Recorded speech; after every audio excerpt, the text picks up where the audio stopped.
Every day, I try to remind myself that my struggle is a privilege. I fight a privileged struggle. Now, that word, privileged, is one of those challenged words in itself. And that's kind of what it's like to live in our world right now. That's one way to describe what it's like to live in our world. When I say privileged, what I mean is that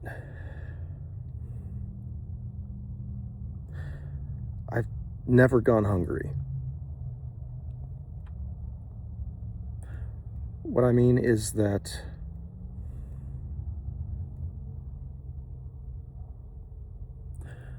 I've had opportunity to study, to play guitar, thousands of hours playing my instruments, singing, writing, and playing music, reading, piano. Just, I mean, I had the internet, before it was flooded with the insanity, the same kind of insanity now. It was more like a record of our insanity, you know.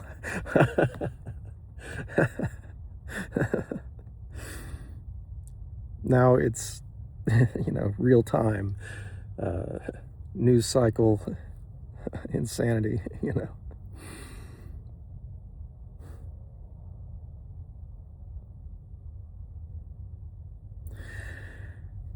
I pray that I would bring no harm, and that I would not thoughtlessly, mindlessly take from you or our community. And then what I've discovered is that in order to be in that state of not bringing hurt and not taking, I must be bringing help and good and giving, right? So that is my intent. And oftentimes my thoughts and emotions have a very difficult time aligning with that intent. Because although, by the way, my definition of my privilege can extend. I've never gone hungry, and I've received an education. Now, how true to the nature of reality that education was, well, I'm an artist, first of all, so I deal in secondary realities. I've placed a lot of value in music and the spoken and written word, and I'm moved by movement, and those things have drawn me.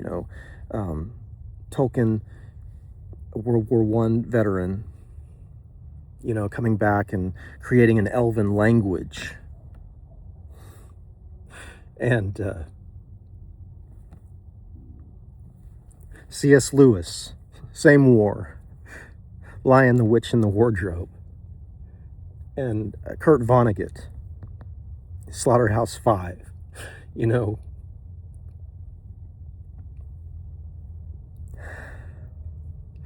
I'm a sensitive guy. Always have been. Why are you so damn sensitive? I think I'm over that, as far as that being a disappointment or whatever. Perhaps I'm a sentinel, part of a sentinel species. A canary in a cage, a little bit more sensitive to the gases than the than the others around, than the workers around them. But I did hear, when I was 22 years old, the words I read said, all ye that labor, all who are heavy laden, come to me and I will give you rest. For my yoke is easy and my burden is light. And truthfully, those words and the Spirit that spoke them to me gave me courage to move forward and to even try to leave my my poet behind. You know, when I understood that I wanted to be married and have children and met a woman who agreed to do that, I thought to myself, now it's time to go to the yellow freight docks and drive a forklift and unload trailers and do these difficult things. Like the clanging of the metal in a yellow freight dock was, I mean, the forks and the power of the forklift and the moving of the pallets as somebody's operating the forklift. I mean, I didn't get a forklift lesson. They said, "Can you drive a fork?" And I was just kind of like, "Yeah." Have you done it before? Yeah, like I had driven one down, like around in a circle or something before, I guess. I don't know. But yeah, I didn't know how to do that shit. And, I went down to southern Oklahoma and I tried to farm and ranch and learn from my father-in-law how to fix things and, put on tires and, make sure the Zerks are all greased. I guess we better call the Baylor repairman, Dan. We are the Baylor repairman, Trav, said Dan. Yes.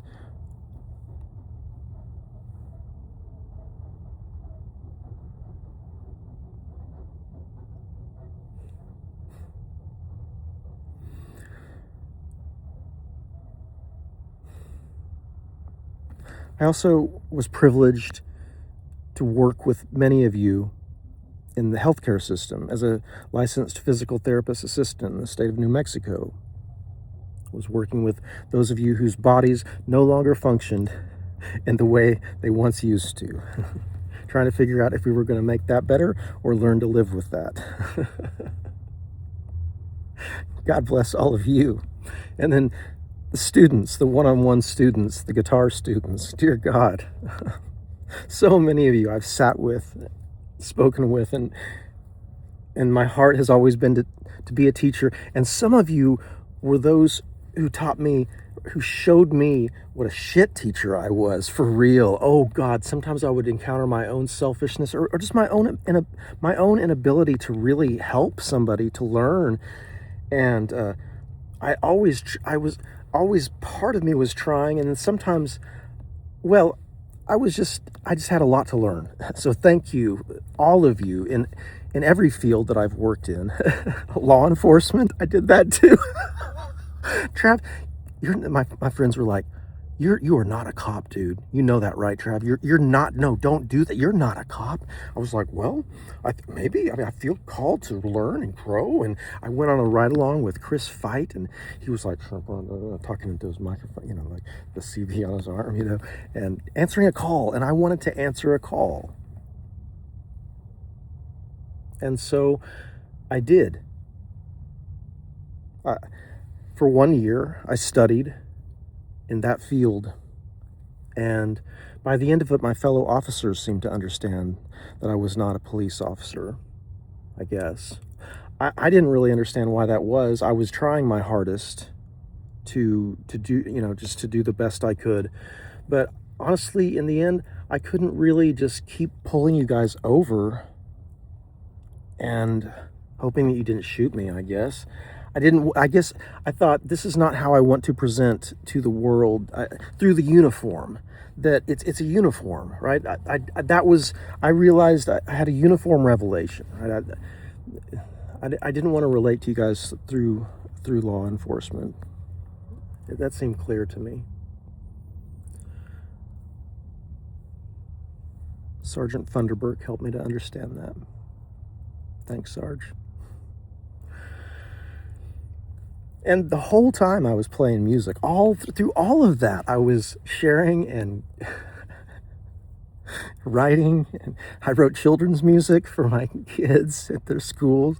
You know, some of them afterwards were like, "Yeah, that was kind of embarrassing that you came to the school, Dad." I was like, "Yeah, there once was a little monkey who lived in a tree, and he hardly ever came down, while all the other little monkeys would get down on the ground and play around. I love you, little monkey, and your tail's just right. You make me happy just the way you are." Say, "I love you, little monkey, and your tail's just right. You make me happy just the way you are."